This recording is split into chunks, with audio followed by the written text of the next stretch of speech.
story you are about to hear is true.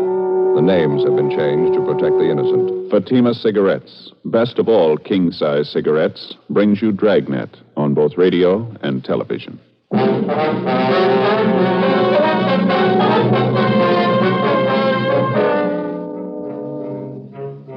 You're a detective sergeant. You're assigned a homicide detail. A woman reports the disappearance of her 30-year-old brother. He's been missing for only 2 days, but the manner of his disappearance was sudden, out of the ordinary. Your job? Investigate.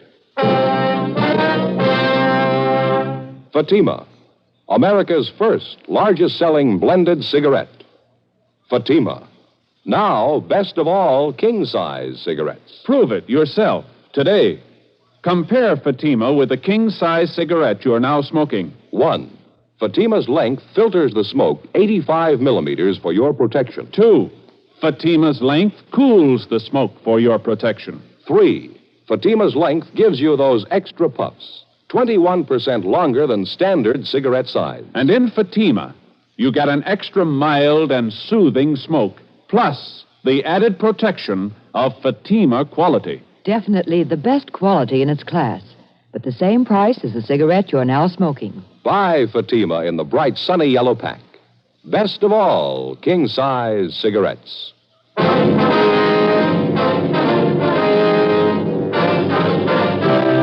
Dragnet, the documented drama of an actual crime. For the next 30 minutes, in cooperation with the Los Angeles Police Department, you will travel step by step on the side of the law through an actual case transcribed from official police files. From beginning to end, from crime to punishment, Dragnet is the story of your police force in action.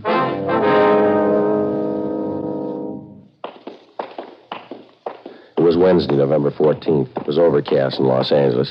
We were working the day watch out of homicide detail. My partner's Ed Jacobs. The boss is Captain Lorman. My name's Friday. We were on the way out from the office, and it was 8:56 a.m. when we got to the S&H Paper Company on 4th Street, the rear entrance. Where do we find her, Joe? Upstairs? No, main floor. She told me we'd find her in the timekeeper's office. She said it was near the back door entrance. We couldn't miss it. Let's give a look down the corridor, huh? Maybe one of the workers can tell us. Yeah, right. Looks like some kind of an office there, doesn't it? Just beyond the time clock? Let's see. Paymaster, head timekeeper. Yeah, that's it. The door's locked, Ed. You want to rap on the pay window? Yeah.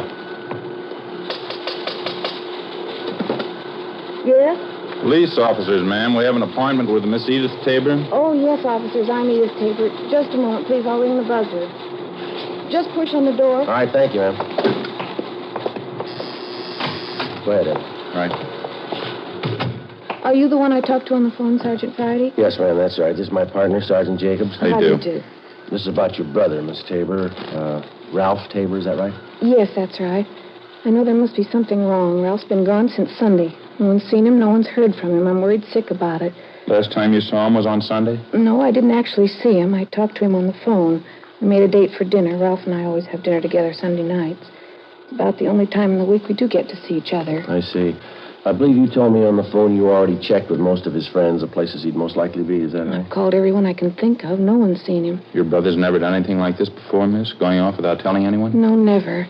I'm very worried, Sergeant. Can you think of any reason at all why he'd want to disappear of his own free will, I mean? No.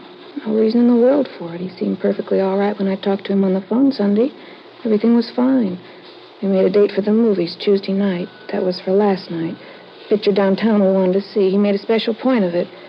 I just know something must have happened. Mm-hmm. I gather you know most of your brother's friends. You've kept in fairly close touch with him, have you? Yes, we get together at least once a week, as I say.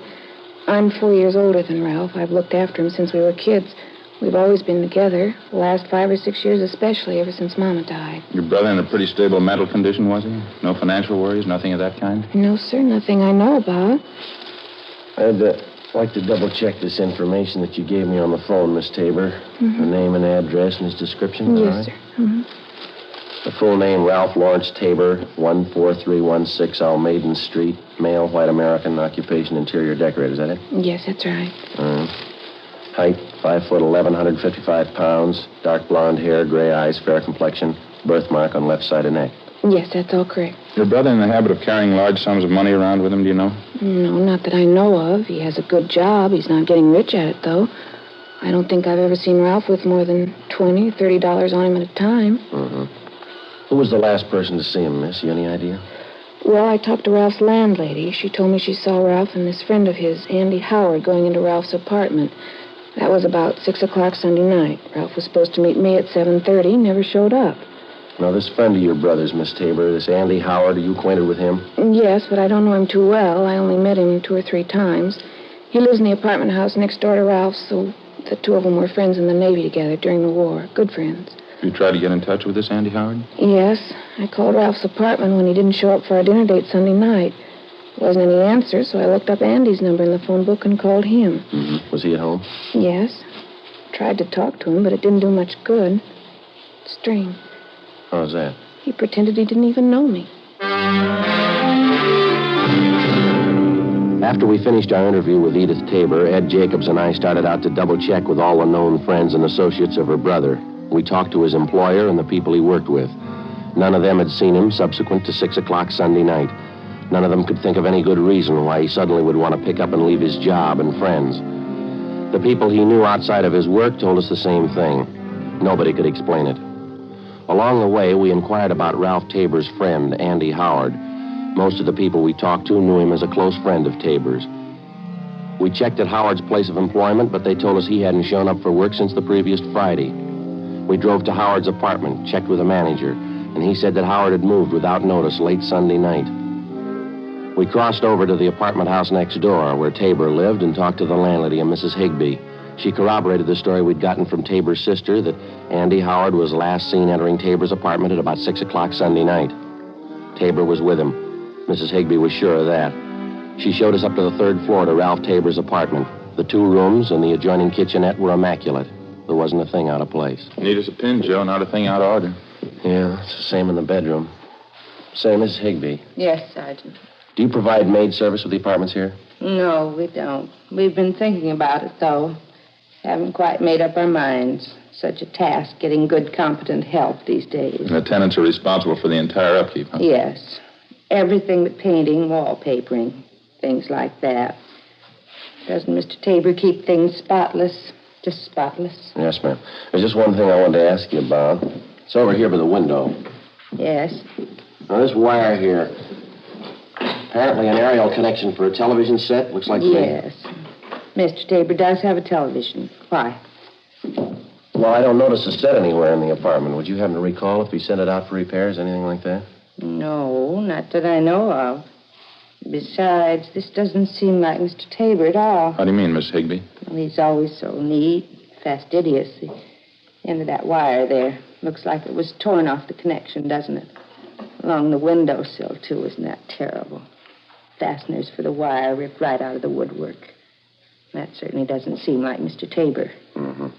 Anyone else besides him have access to this apartment, ma'am? No one that I know of. No one besides myself, I mean. I have duplicate keys to all the apartments. Oh, I just happened to think. Yes, ma'am? If a repairman did move the set out, it's possible my houseboy might know about it. Sam, that's my houseboy. How would he know about it? Well, it's a rule of the house, all furniture, heavy things like that. They have to be taken down in the freight elevator. It opens right onto the alley in back of the building. It's very handy. Yes, ma'am. Sam's the only one who operates that elevator. That's why I say it's possible he might know about it. Would you like to have me ask him? I wonder if you would, please. Oh, surely. It won't take but a minute, and I'll be right back. Thank you, Miss Higgins. Joe, you want to have a look over here? Yeah. What do you got? This wall bed here. I tried to pull it down. It's stuck. Mm-hmm. Stand right here. Oh, over here. See if you notice anything. Yeah, I do. You want to give me a hand? See if we can't get the bed down? Yeah. Push in on your side there. Okay. That's it. Okay. It's coming down now. Good Lord. Yeah. Tabor, you think? Oh, description seems to fit. Beaten to death, looks like, doesn't it? Something sticking out under the bed covers there. Yeah, it's a claw hammer. Stains all over it. Vicious. Guess a killer wanted to make sure. It's one of the worst I've seen. Feel sorry for the sister. She was pretty close to him. It's going to be tough on her. No tougher than it was for him. 2:38 p.m. We phoned the office, told them what we'd found, and then we put in a call for Lieutenant Lee Jones and the crime lab crew. While we were waiting, we questioned the landlady again, Mrs. Higbee. She said her houseman, Sam, told her he knew nothing about a television set being moved out of Ralph Tabor's apartment. However, it was possible somebody could have taken the set down in the main elevator late at night without being seen. Mrs. Higbee also told us that Tabor had a car. We checked the apartment garage, but it was gone. All Mrs. Higbee could tell us was that it was a late model car and that Tabor often loaned it to his friend, Andy Howard. Sergeants Al Shambra and Joe LaMonica from Homicide arrived, and together the four of us interviewed the employees and the tenants in the apartment building. They gave us little or nothing at all. A few minutes before 3 p.m., the crime lab crew showed up and started their preliminary investigation. We put in a call for the coroner. From the obvious lack of fingerprints in usual places around the apartment, it was apparent that the murderer had taken great precautions to cover his tracks. 3:35 p.m., the deputy coroner arrived, and after the preliminary investigation was finished, the body was removed to the county morgue. Ed and I went back to the office, checked our DMV, and got out on all points on Tabor's car and also on the friend he was last seen with, Andy Howard. R&I turned up a single entry for Howard's criminal record, a drunk driving charge. 5:20 p.m., we met with Edith Tabor and broke the news of her brother's death. When she recovered from the shock, we interviewed her briefly. It was Andy Howard. I know it was him. It had to be. Why do you say that, Miss Tabor? There's something about this man Howard you haven't told us? He's no good, Sergeant. He's no good at all. That's what I've been afraid of. I've been afraid of it right along. Well, just how do you mean, ma'am? He's no good. He's a tramp, a bum. Won't get a job. He's been living off my brother. He isn't normal. There's something wrong with him. Well, how is it your brother put up with him? Well, I told you he and Ralph were friends in the Navy. He did a big favor for Ralph once. He's been living off it ever since. Taking his clothes, borrowing his car, money, never paying it back. Why do you think he killed your brother, miss? I just know it, that's all. He did it. He ever fight with your brother? Would you happen to know? Did he ever threaten him? They had a big fight one night, about 2 weeks ago, I think. Andy kept sponging until Ralph got good and sick of it. Told Andy to go out and get a job. That's when the fight started. You saw it, did you? Ralph told me about it. Fist fight in the alley back of the apartment. Ralph knocked Andy down. Andy said he'd never forget it. He'd pay Ralph back. A couple of days after that, my brother said the two of them made up. Everything was all right. Ralph should have known better. He should have known better. Mm-hmm. Just a few more questions, Miss Tabor. Can you tell us anything about Andy Howard's background, where he's from, who his friends are, places he usually goes? No. I didn't know much about him. He's from the South, I think, Alabama. Ralph's friends can tell you more about him than I can. All right. Had you heard anything lately about Howard planning to move out of his apartment? No, nothing. When I heard that he did move and Ralph was missing, I knew something was wrong. That's why I called you. If I'd only known before. Poor Ralph, if I only knew. Well, try to take it easy, ma'am. We'll arrange for a car to drive you home, all right? It's so hard to understand. It's hard. For anyone to kill Ralph like that, horrible. He was so good. He was my brother. Yes, ma'am. What do you say to a man who kills your brother? How do you understand him? What do you tell him? Well, why even try? What? Let the jury tell him. Before we had the victim's sister, Edith Tabor, driven to her home, we asked her about the television set in her brother's apartment, but she was unable to explain its absence. Burglary detail had already been notified about the case, and the pawn shop detail alerted. An APB had been gotten out containing a complete description of the TV set along with the serial numbers. A few minutes after we got back from dinner that night, we had an answer on it.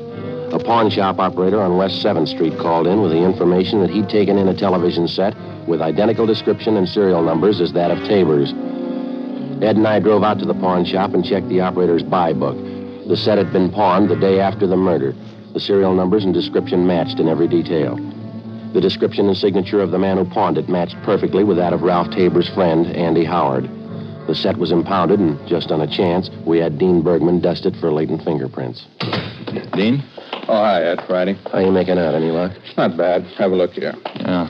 Picked up 4 sets of prints off it, all told. These here are the dead man's. Yeah. These here, they belong to the pawn shop operator. Mm-hmm. These belong to his son, helps him in the shop. Yeah. Guess Guess this is the one you're looking for. 2 clean index prints. Did you classify them? Checked them against prints from Andrew Howard's package. Yeah. They match.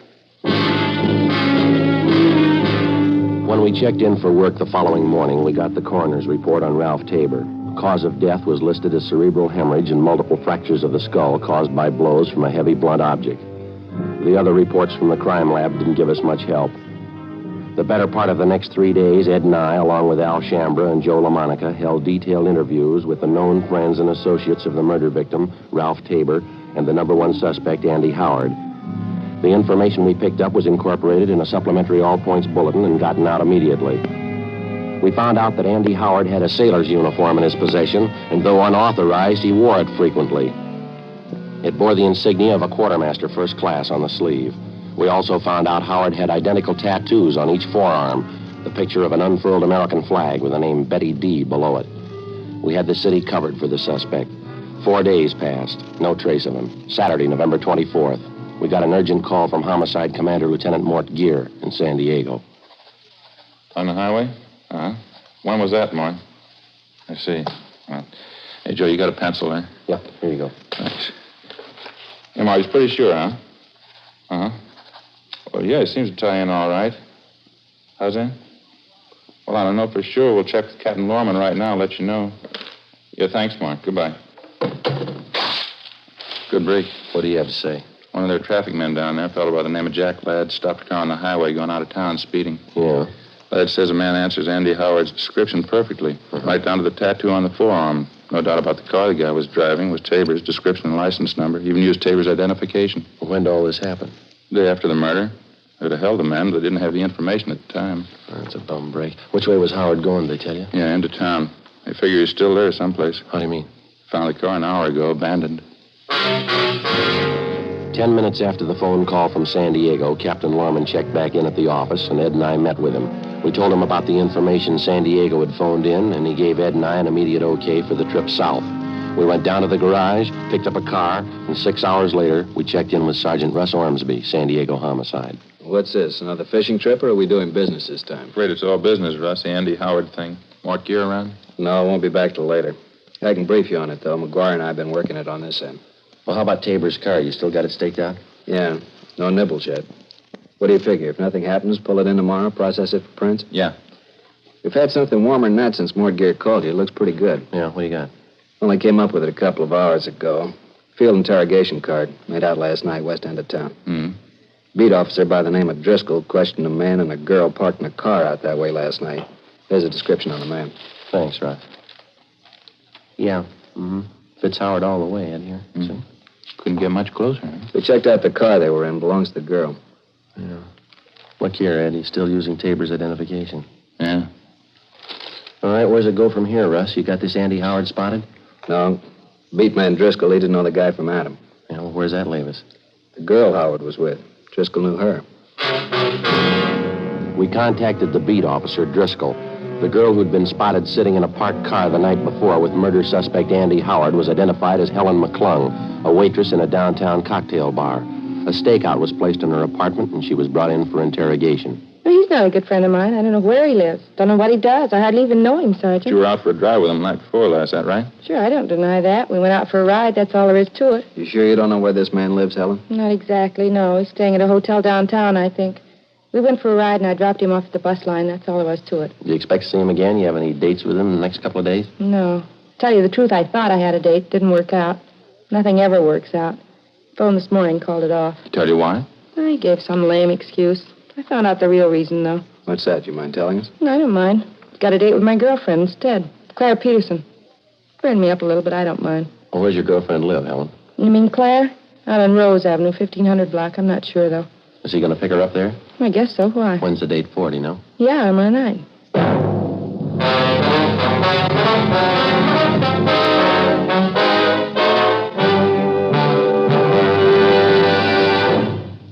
You are listening to Dragnet, authentic stories of your police force in action. Compare Fatima with your present king-size cigarette. Yes, compare Fatima with the king-size cigarette you are now smoking. 1. Fatima's length filters the smoke 85 millimeters for your protection. 2. Fatima's length cools the smoke for your protection. 3. Fatima's length gives you those extra puffs, 21% longer than standard cigarette size. And in Fatima, you get an extra mild and soothing smoke, plus the added protection of Fatima quality. Friends, to show our confidence in Fatima, to convince you quickly, dramatically, that Fatima is the best of all king-size cigarettes, we make this money-back guarantee. Buy a pack of Fatimas. Enjoy Fatima quality, extra mildness, and superbly blended tobaccos. If you're not convinced Fatima is better than the king-size cigarette you're now smoking, just return the pack and the unsmoked Fatimas before April 1st, and we'll give you your money back plus postage. Fatima, Box 37, New York 1. Remember, each king-size Fatima gives you an extra mild and soothing smoke, plus the added protection of Fatima quality. Switch to Fatima today. Best of all, king-size cigarettes.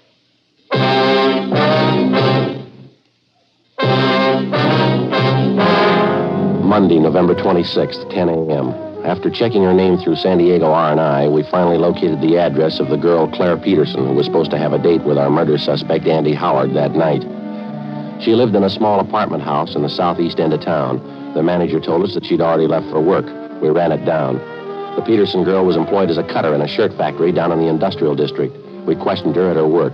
A tall, attractive girl, blonde, blue eyes, a small scar on her chin. She kept working while we talked to her. Yeah, I have a date with Ralph Tabor tonight. Something the matter? Afraid so, Miss Peterson. The first place, his name isn't Ralph Tabor. No, I'm sorry. You must be wrong, officer. I was out with him just last Monday. I know that's his name, son. Everything he has, his car, his wallet, all his business papers. Guess you must have made a mistake. No, it's no mistake, ma'am. We checked it out pretty thoroughly. We'd like to talk to you about him if we could, please. Well, there's not too much to tell. I just met him Monday night. He was with my girlfriend, Helen. He wanted to go out with me, so I made a date. I didn't think there was anything wrong. You said he's to meet you at your apartment, Miss Peterson. Did he give any specific time when he'd be there? 8 or 8:30, he said. Hey, what's wrong, do you know? There's something wrong with the man. I ought to know, don't you think? We want him for questioning, ma'am. You any idea where he lives? No, I haven't. One of the hotels downtown, I think. 5th Street or 6th Street. I wouldn't know for sure. Why do you want him? Can't you tell me, please? We believe he's committed a murder, Miss Peterson. Matter of fact, we're sure of it. What do you want me to do? If he calls up before your date tonight, don't do anything to discourage him. Tell him to meet you. If he wants to postpone the date, try and make him come tonight. If you can't do that, try and find out where he's staying. Don't let him know we talked to you. Well, all right, I can try. You'll be there when he comes to my apartment, I mean. Yes, ma'am. We'll be there. You'll be protected all the way. Well, what do you do? Ma'am? What do you do? You say he's a murderer. He must be desperate. What do you do? How'll you arrest him? It's his choice, ma'am. Any way he wants it. As soon as we left the plant where the Peterson girl worked, we called Sergeant Tony McGuire at San Diego Homicide Detail, and he made arrangements for an immediate stakeout at the girl's apartment. At 7 p.m., Ed and I, along with Russ Ormsby and Tony McGuire, drove out to supplement the men on stakeout at the girl's apartment. 8 o'clock, 9, 9:30, 10 p.m., still no sign of the suspect. At midnight, our relief team showed up, and we headed back for the office. When we got there was a bulletin from the Highway Patrol reporting that earlier that night, a man partially identified as Andy Howard had been seen heading north from San Diego on U.S. Highway 101 toward Los Angeles. We got Captain Lorman on the phone, briefed him on the latest developments, and told him that photographs of the suspect had been distributed to all officers. The next 10 hours failed to turn up anything new. San Diego officers continued to cover their end. 11:15 p.m. the next day. We drove back to Los Angeles and reported in at homicide. There was a note in the book from Lorman asking us to check in early the following morning, so Ed and I signed out and went home to get some sleep. The next morning, 1:45 a.m.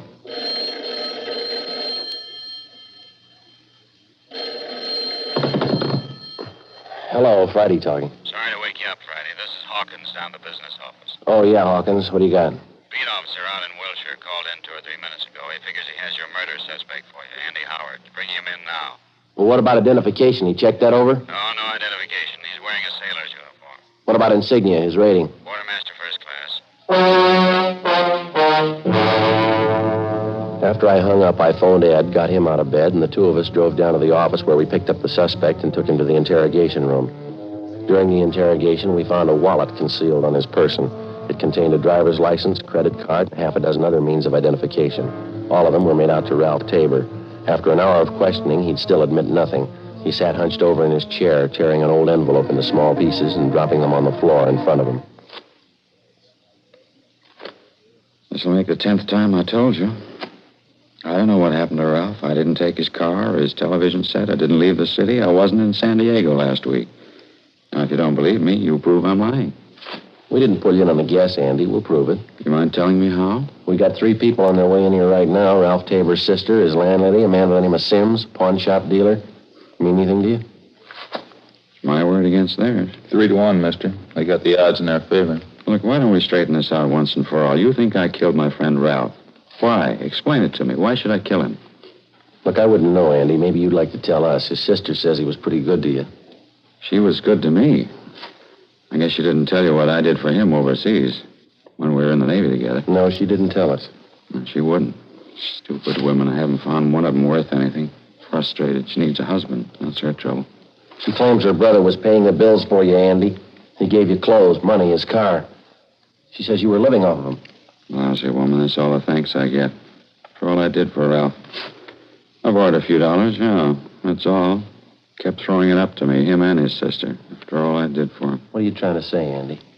Could have been different, Ralph and me. What do you want me to say?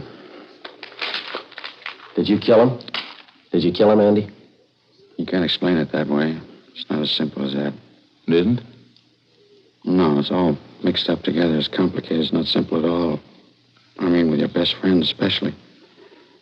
It's more of a mistake. I mean, morally, I didn't mean to kill him. I just did. It's a mistake. Terrible mistake. You want to give us a statement, Howard? The stenographer will take it down.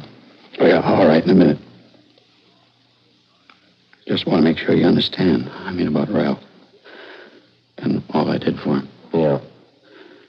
No gratitude at all. You blame me? I mean, after all I did for him, you blame me?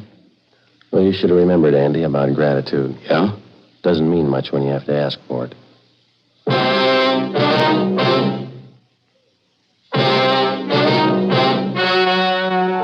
The story you have just heard was true. The names were changed to protect the innocent. On February 4th, trial was held in Superior Court, Department 89, City and County of Los Angeles, State of California. In a moment, the results of that trial. And now, here is our star, Jack Webb. Thank you, George Fenneman. Friends, you've been listening to Dragnet for the past 28 minutes. Now, it'll take you less than 28 seconds to prove that Fatima is the best of all king-size cigarettes. Just compare Fatima with the king-size cigarette you're now smoking. Fatima filters the smoke through a long distance of 85 millimeters. Fatima's length cools the smoke for your protection. Fatima's length gives you those extra puffs, 21% longer than standard cigarette size. And in Fatima, you get an extra mild and soothing smoke, plus the added protection of Fatima quality. Prove it today. Buy Fatima.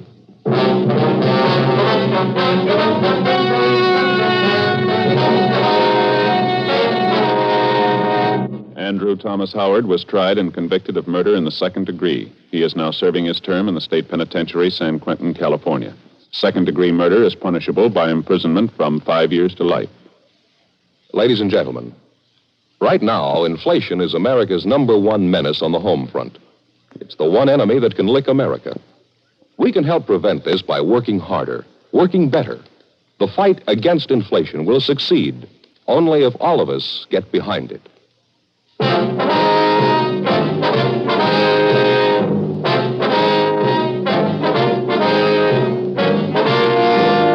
You have just heard Dragnet, a series of authentic cases from official files. Technical advice comes from the Office of Chief of Police W.H. Parker, Los Angeles Police Department. Heard tonight were Barney Phillips, Joyce McCluskey, and Virginia Gregg. Script by Jim Moser. Music by Walter Schumann. Hal Gibney speaking. Fatima Cigarettes, best of all king-size cigarettes, has brought you Dragnet, transcribed from Los Angeles.